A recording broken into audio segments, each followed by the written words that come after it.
काली नजर। माँ, माँ, अरे क्या माँ माँ कर रहा है? बकरी का बच्चा है क्या? अरे माँ, मजाक छोड़ो। मुझे फाइनली वो मेन चौराहे वाली दुकान मिल गई है। अब देखना, आपका बेटा दुगनी स्पीड से पैसा कमाएगा। ओफो, ये क्या? मेरी ऑनलाइन मेकअप क्लास चल रही है। इतनी जोर से क्यों बोल रहे हो आप दोनों? अरे मेरी धर्म पत्नी जी, मेकअप क्लास बाद में करना। वो चौराहे वाली दुकान मिल गई है हमको। अरे वाह! रुको, मैं अपनी माँ को फोन लगाकर बता देती हूँ। अरे मैं भी अपने रिश्तेदारों को बता देती हूँ, कितनी खुशी की बात है। हाँ हाँ, मैं भी अपने दोस्तों को बता देता हूँ। 1 हफ्ते बाद रजिस्ट्री है। बस, घर में खुशी का मौका था। उन तीनों ने अपने अपने फोन उठाए और लोगों में बात फैलाना शुरू कर दिया। और रही सही कसर श्वेता बहू ने अपने पड़ोस में सबको बताकर कर दी। अरे वर्मा आंटी, अब हम भी जल्दी कार ले लेंगे। घर का रेनोवेशन होगा और ठाट से रहेंगे हम भी। अरे ऐसा क्या हुआ? लॉटरी बाटरी लग गई है क्या? अरे इस बार चौराहे वाली मॉल में हमको भी दुकान मिल गई है। दुकान नंबर 21, जो एकदम चौराहे पर है। अब ग्राहक बढ़ेंगे तो आमदनी भी बढ़ेगी ही ना। अरे वाह, कितनी खुशी की बात है। मैं बहुत खुश हूँ तुम्हें इतना खुश देख के। बाकी एक बात कहूँ, सबको मत बताते फिरना। किसी की नजर लग जाएगी तो खुशी की खबर वापस लौट जाएगी। हैं? ऐसे थोड़ी ना होता है। अब डरा रही हो। अरे सही कह रही हूँ, काली नजर कहते हैं इस चीज को, जब आप किसी को कुछ बताओ और वो काम बिगड़ जाए। अरे लेकिन मैं तो। तुमने सबको बता दिया ना? हाँ, फोन लगा लगा के। अब बच के रहना, काली नजर बड़ी खतरनाक होती है। श्वेता इतनी खुश रहती है कि वो वर्मा आंटी की बात पर ध्यान ही नहीं देती, जबकि पड़ोस में और भी लोगों से खुशी की खबर शेयर करती रहती है। अगले दिन राजेश बहुत दुखी होकर घर आता है। अरे बेटा, क्या हुआ? मुंह क्यों सूजा हुआ है?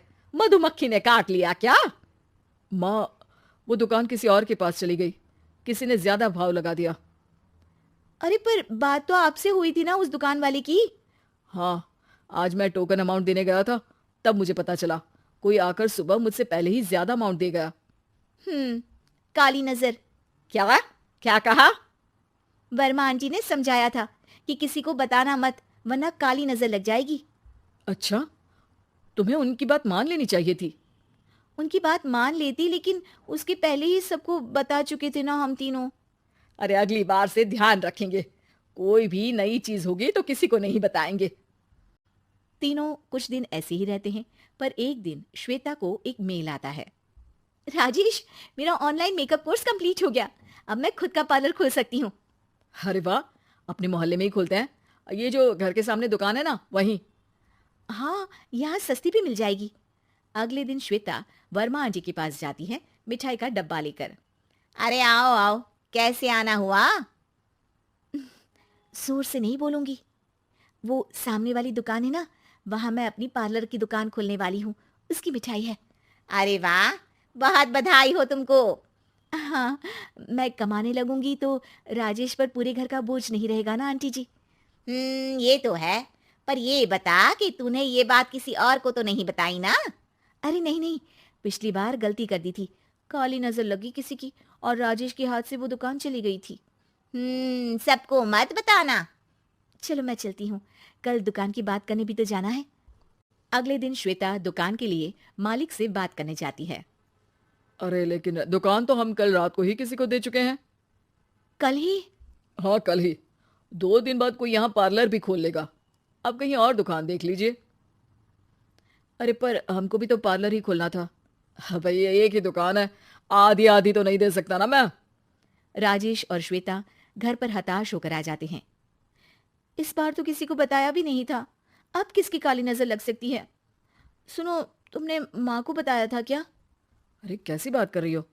माँ की नजर थोड़ी ना लगेगी। पक्का तुमने किसी को नहीं बताया था ना? सिर्फ वर्मा आंटी को बताया था। उन्होंने ही मुझे किसी को नहीं बताने को कहा।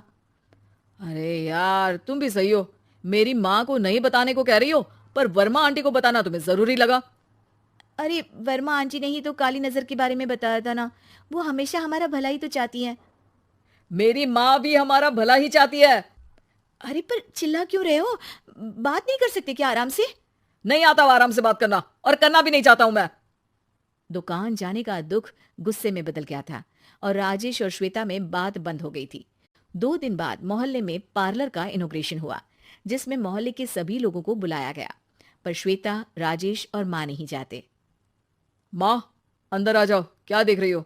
अरे नया पार्लर देख रही हूं अपने आंगन से। देखो, माँ को दूसरे का सुख देखने में कितना मजा आ रहा है। मेरा दुख नहीं दिख रहा इन्हें। यहाँ मेरा पार्लर भी तो हो सकता था। अरे चुप रहो यार, हर बात में लड़ाई क्यों ढूंढ रही हो? राजेश और श्वेता फिर बहस करने लगते थे। तभी माँ ने दोनों को बाहर बुलाया। अरे जरा देखो तो, दुकान चलाने वाले का बोर्ड पर नाम क्या लिखा है? श्रुति वर्मा।